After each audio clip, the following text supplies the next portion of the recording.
Hey guys, welcome back. It is TechLock here. It has not even felt like a month since the last Limited Hero Battle run for FEH, but here we are this morning marked Rutger Lone Swordsman Limited Hero Battles, kicking off our November edition of these battles. And as always, I am here to provide a free-to-play friendly guide to get all of those divine codes.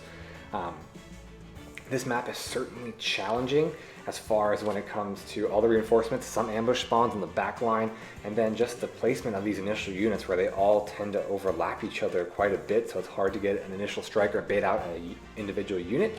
But as always, we'll go over our units first. I know what you're saying. There's so many merged units. TechLock, what are you doing? I did all the calculations. These work, some of them at 4-star, and some of them do need to be 5-star, but I'll go into that later, and they all work at unmerged level.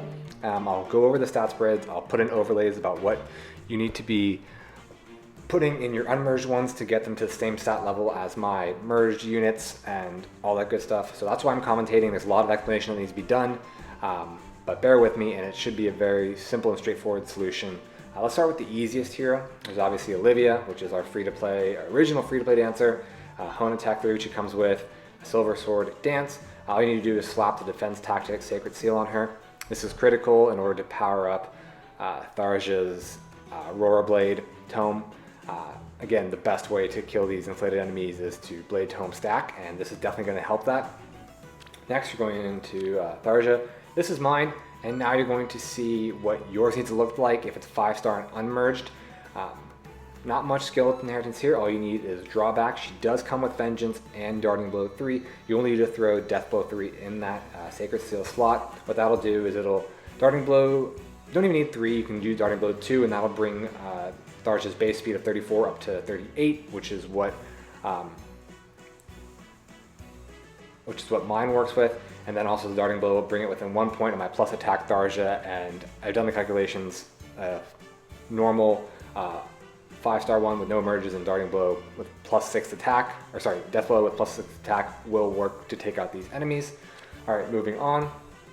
We now have Aversa, minus 40 plus 5 and 1 flower. Now here's what yours will look like if you have a 5-star Aversa with no merge. It is critical. This is the this is one of the 2 units that has to have the 5-star on them. Obviously, Aversa's Knight, Draconic Aura, HP Speed +2 is what she comes with. You will need to inherit Drawback and Spur Speed 2. I got that from a 4-star George, I believe, but again, very common skill, and you'll need that in order for Tharja to double one of the enemy units in the first turn. Finally, we have Panne. If you have a 5-star Panne, this is what it'll look like. And if you don't have a 5-star Panne and want to use a 4-star Panne, you can use a 4-star Panne.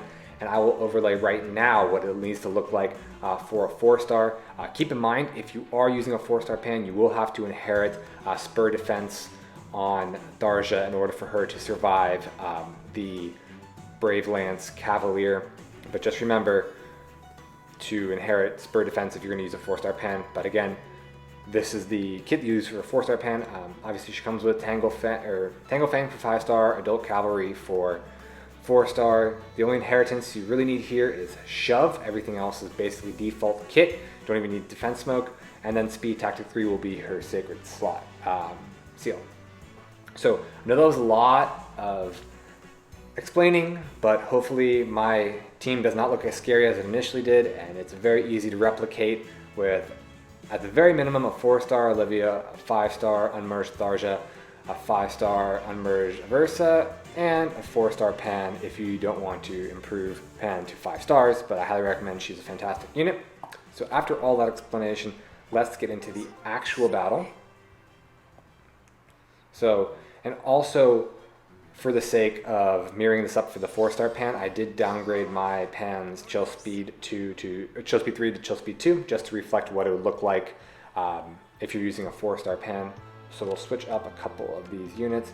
Right now, we're getting a ton of buffs on Tharja, and that is how we're going to take Rutger out in the initial, in this initial turn here. As you can see, she does way more than necessary damage. So with Death Blow, that 1 point of missing damage should not be a cause of concern. This is why we need to inherit Shove. We'll shove Aversa back, and now we double this green Cavalier with ease with our Tharja, but this is the guy that we're really worried about.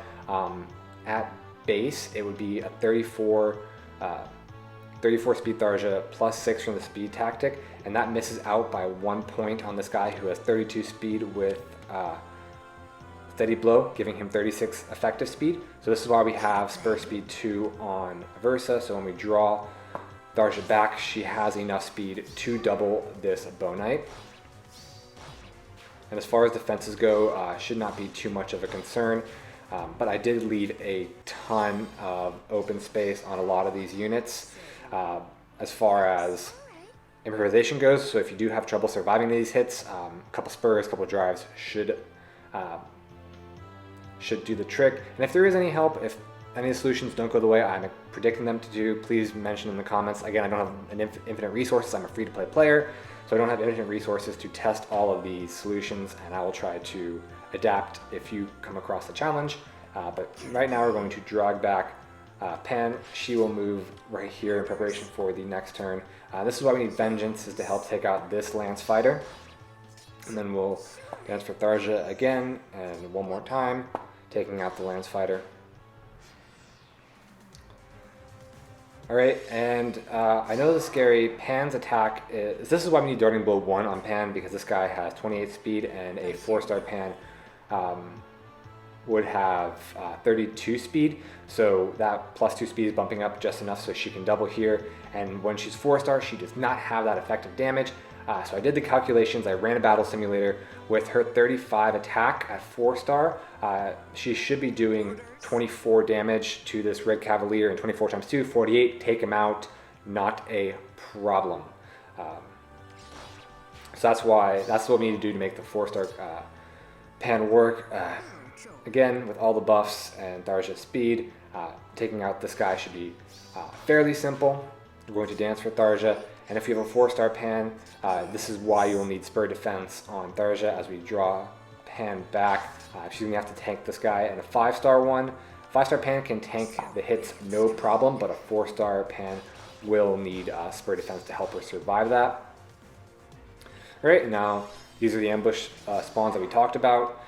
So right now what we're going to do is we're going to go and take out this Axe Cavalier. Again, damage is overkill. It's 68 damage. Should not have a problem with an unmerged Aversa, and as far as speed goes, yeah, speed she'll be plenty fast enough to double. Now we're going to dance for Aversa again. Same story with this Axe Dragon. Plenty of damage to spare. We'll take him out. Now we're just going to get out of harm's way of these two Cavalier units. So we'll back up. Tharja tanking that guy, no problem. Alright, I screwed up the last turn a little bit, but editing fixed that problem. We're going to start out this last turn by attacking this Sword Cavalier with Tharja, again with the special, easy.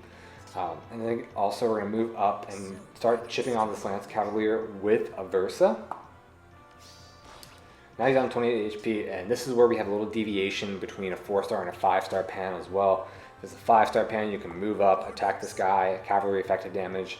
That's all she wrote. Dance for Aversa, and Aversa can take out this guy, not a problem. However, if you're using a 4-star Panne, she will not have the cavalry effectiveness and will not have enough damage to take out this Lance Cavalier. So what we're going to do is going to move Panne up here. We're going to dance for Tharja, and then she, with all her buffs, can finish this Lance Cavalier here.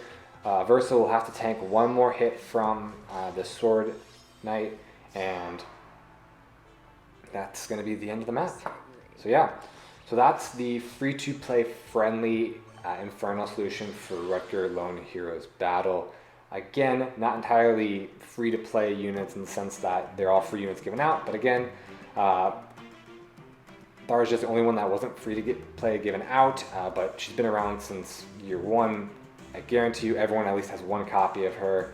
Aversa, a lot of people use her for Aether Rays, a lot of people have her merged up, and then Panne is just a really good unit, and as being the least one likely to be promoted here, I did give an alternate solution with a 4-star Panne. So again, if my calculations are in any way incorrect, please let me know.